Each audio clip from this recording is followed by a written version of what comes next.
Tarutung, dataran tinggi indah di Sumatera Utara, menyimpan cerita tentang penyebaran Injil di Tanah Batak.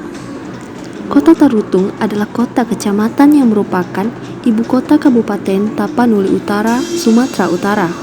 Kota Tarutung merupakan kecamatan yang memiliki luas wilayah terkecil di Kabupaten Tapanuli Utara, tapi memiliki kepadatan tertinggi di Kabupaten Tapanuli Utara. Di balik kota kecil yang indah ini, ada sebuah peristiwa yang diceritakan secara turun-temurun, mengundang banyak perhatian masyarakat, tapi belum mendapat banyak sorotan dari media. Sebuah stereotip mengenai suku Batak yang kanibalisme sering terdengar di telinga masyarakat. Bagaimana stereotip ini menyebar tanpa didasari cerita yang nyata? Tugumon Sondaliman adalah saksi bisu bagaimana peristiwa mengerikan ini terjadi.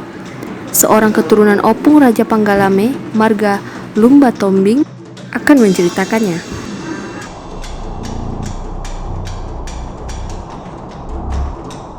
Selamat datang, selamat bertemu dengan kami keturunan Opung Raja Panggalame Marga Lumban Tombing, seorang raja yang sangat disiplin dulu di tempat ini, seorang pemimpin yang sangat disiplin.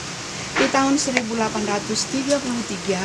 sampai 1834 ada terjadinya Perang Padri atau Perang Bonjol di Tapanuli Utara.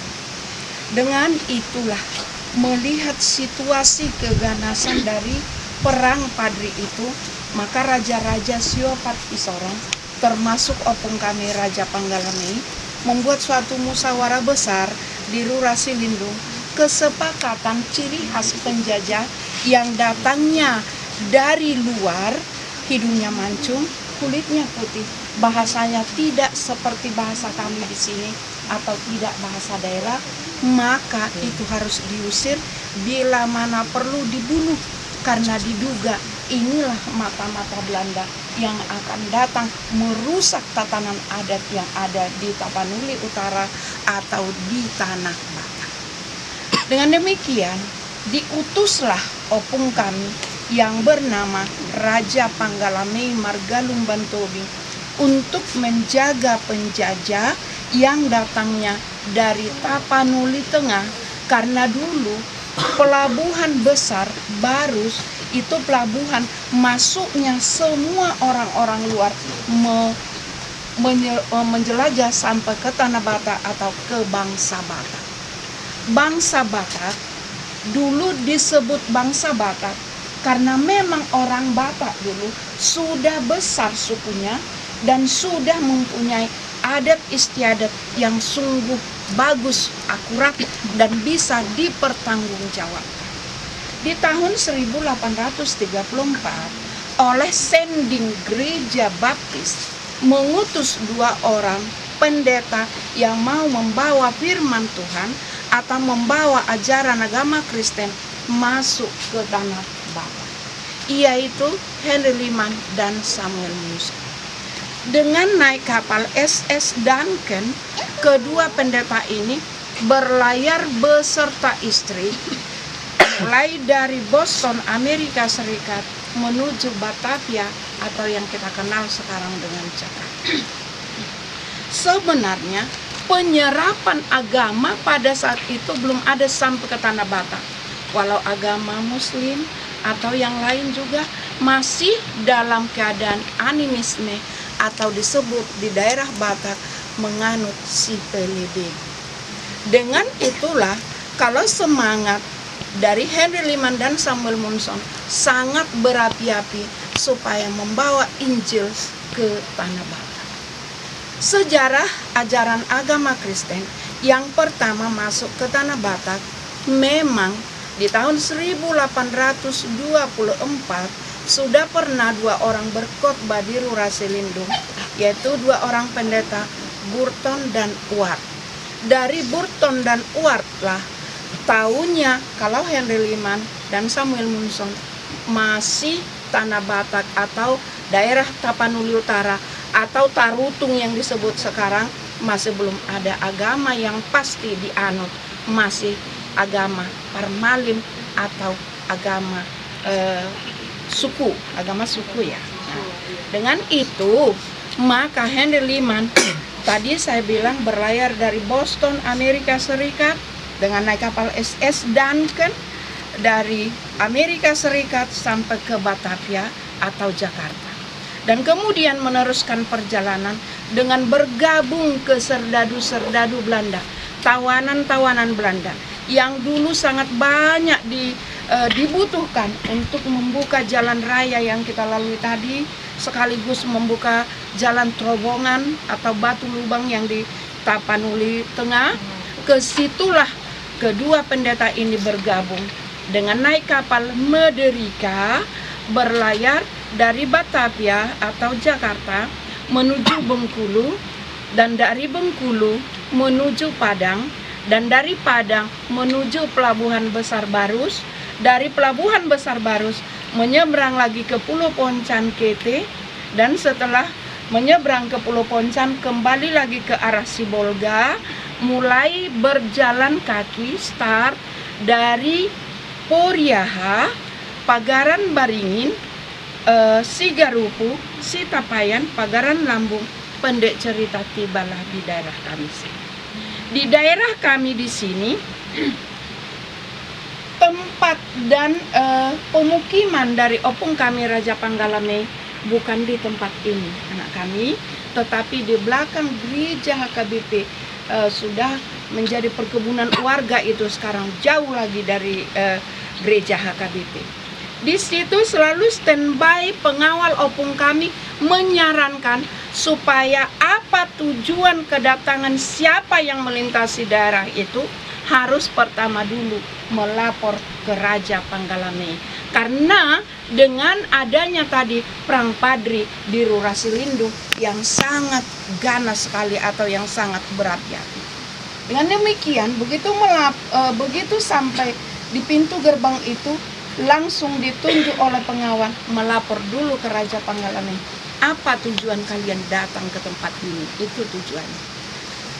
Begitu mendekati raja, raja bertanya, ngapain kalian datang ke sini? Jawabannya karena ada di oret-oretnya, Horas Dame Madiham, yang artinya Horas itu damai sejahtera ya, damai sejahtera. Mendengar itu opung kami langsung sepertinya, loh kenapa kita berdamai, kan nggak ada perselisihan. Sekali lagi saya tanya, ngapain kalian, katanya. Horas Raja. Kenapa Horas-Horas aja, jawabmu? Duduk biar sopan caramu datang menghadap raja, katanya. Karena Henry Liman dan Samuel Munson tidak mengerti bahasa, maka kedua pendeta ini masih berdiri tegak. Sekali lagi saya tanya, ngapain kalian kesini, katanya. Jawabannya, Mohop Situtu Rohanami Marnidaham.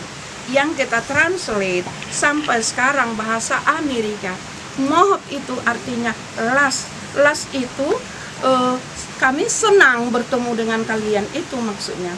Kalau di daerah kita sini bahasa daerah Mohop sudah harus terjadi panas, terjadi fighting seperti itu. Mendengar kata itu, raja menyuruh tangkap dia dan giring ke Onan sana. Ini dulu Onan, anak kami Onan artinya pajak, tempat transaksi berjual beli. Dinamakan Onan itu atau tempat transaksi karena di sini dulu hanya satu batang pohon beringin besar, di bawahnya sistem barter, belum ada seperti sekarang ada pajak. Karena di sini tradisi tidak boleh menyelesaikan masalah sendiri-sendiri, harus dengan musyawarah di pajak biasanya tradisi diselesaikan atau di tempat ini. Begitu sampai di tempat ini, kanon ceritanya raja bertanya sama semua paronan-paronan, apa tujuan kalian datang ke sini? Saya tanya tadi, kata raja, katanya Mohop Rohana Marnidahita, atau mereka panas hatinya melihat kita seperti itu. Mendengar itu, ditanyalah semua paronan yang ada di sini. Katanya gini, apa hukuman kita bikin sama mata-mata Belanda ini? Ini mengucapkan Mohop Rohana Marnidahita. Semua sorak-sorai, bunuhlah, bunuhlah. Mendengar itulah, semua sudah sambil ada yang pegang bambu runcing, tombak, bahkan macam-macam alat seperti yang kita tengok di relief itu. Dengan melihat itu, langsung kedua pendeta itu berlutut dikatakan bukan diklaim menjadi kanibal, tetapi memang karena miskomunikasi. Jadi dengan miskomunikasi itulah kami boleh ceritakan hanya sejarah bentuknya lisan atau sejarah yang tidak kami dokumentasikan di buku, namun kami boleh menyampaikan bagaimanalah yang dinamakan sejarah. Sejarah peninggalan itu kita katakan kalau sebagian orang bilang kalau orang Batak itu makan orang atau kanibal, tapi kami dengan jelas membantah berita itu, karena dengan apa kami bantah itu, opung kami dulu memang sangat betul-betul disiplin yang tinggi, karena karakter orang Batak memang benar-benar bisa dipertanggungjawabkan ketika dia berbuat, ketika dia bertindak dengan adanya peperangan Perang Pati pada tahun 1833 sampai menjelang 1834. Dan kepala dipotong dan diletakkan di atas pinggan pasu, dan cerita sejarah turun-temurun dagingnya seperti yang ada di relief itu dimakan bersama di tempat ini. Kami tidak melihat keadaan itu, dan kami tidak bisa membuktikan secara kasat mata karena kami hanya sejarah turun-temurun. Dan disinilah tulang belulangnya. Setelah 1834 meninggal Henry Liman dan Samuel Munson, 1834 lah Nommensen lahir di Jerman, dan setelah Nommensen lahir tahun 32 Nommensen belajar dulu 1 tahun bahasa daerah di Nederland, karena dulu dokumentasi banyak dibawa pulang oleh penjajah ke Nederland. Akhirnya di Nederland lah Nommensen belajar bahasa Batak. Tahun 62 mulailah penginjilan, dan kemudian Nommensen menyelidiki kebenaran itu. Bahkan nenek moyang kami dulu menunjukkan kalau tulang belulang ada di sini. Maka dibawalah batu pertanda itu langsung dari Amerika, dituliskan di situ Zur Erinnerung en die American Martyrer des Evangelium in Batakland, Henry Liman and Samuel Munson tahun 1834. Pembuktian kalau sejarah dan tulang belulangnya sampai sekarang ada di tempat ini.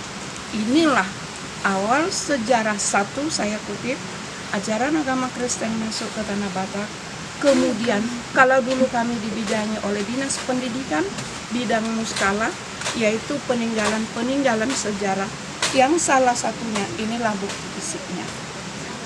Sejarah itu membuktikan kalau memang orang Batak bukan disebut sebagai orang atau suku pemakan orang, tetapi dan juga tidak disebut kalau orang Batak itu kanibal, karena memang terjadinya pembunuhan ada di tempat ini itu dari sumber miskomunikasi, bukan karena kanibalisme.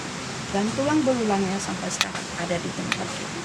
Anak kami yang datang jauh-jauh dari Medan menggali sejarah yang akurat, dan kami boleh buktikan dari kami keturunan Raja Panggalame generasi ke-6 kami sekarang, kalau bukti sejarah itu yang boleh kami buktikan, tidak ada lagi yang bisa membuktikan dengan kasat mata. Namun sejarah turun-temurun ada. Yang kami boleh buktikan hanya peninggalan ini yang langsung batu pertanda dibawa dari Amerika. Monumen. Kalau untuk relief itu 2001. Kalau ini sudah lama. Foto Guru, sekali lagi mungkin tadi saya agak kurangin. Jadi latar belakang penempatan di sini dibangunnya ini tadi karena memang tulang, coba tadi Namburu. Karena dulu di sini kebiasaan tradisi setiap yang bersalah maupun kesalahan pencuri atau yang lain harus di Onan diselesaikan. Di Onan, iya. Karena tidak ada kantor kepala desa, tidak ada kantor polisi. Jadi ini dulu Onan. Ini Onan. Namanya Onan, hanya satu batang beringin besar. Karena di situ sistem barter. Artinya sanksi hukum yang diberikan kepada Munson sama Liman itu memang di sini. Iya, di sini. Iya.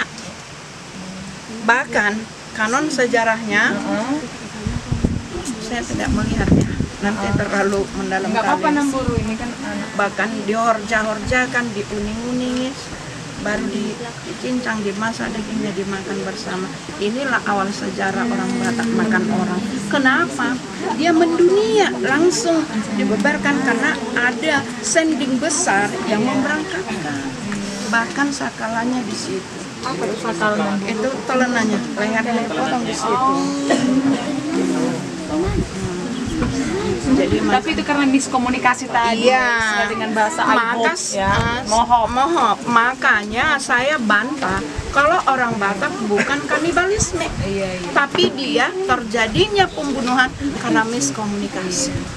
Artinya bukan dengan unsur sengaja karena miskomunikasi Iya. tadi ya. Dan melihat keadaan penjajahan perang Padri pada saat itu, Iya, ganas sekali. Ada ketraumaan lah Iya, akan perang Padri. iya, Ya, betul. Karena raja-raja itu sudah komit. Dulu kalau orang Batak, raja-raja orang Batak tidak harus di atas meterai tulis menulis. Hanya dengan ikatan satu kata. Kalau sudah mengikat satu perjanjian, Dekeni sabulan tutonggina tutabona, sio sepadan turipurna tumagona. Yang artinya siapa yang mengingkar janji dia akan sirna.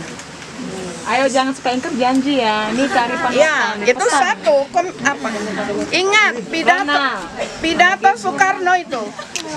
Pidato Soekarno juga harus kita camkan itu. Anak kami mau generasi penerus untuk bangsa kita. Pidato Soekarno, jas merah. Jangan sekali-sekali memelintir sejarah. Barang siapa memelintir sejarah akan sirna. Kita datang ke sini nggak boleh dipelintir sejarah. Sebagai bangsa yang besar, kita telah dianugerahi dengan keberagaman suku dan agama, serta sejarah yang menarik untuk ditelusuri. Seharusnya cerita yang diperoleh tidak kita telan mentah-mentah, tetapi hendaknya kita mencari sejarah hingga ke akar-akarnya, sehingga kearifan lokal sejarah bangsa ini dapat terpelihara dengan baik. Kami dari kelas A reguler 2019 Fakultas Ilmu Sosial melakukan mini riset di Tugu, Buson, dan Liman di Sarutung,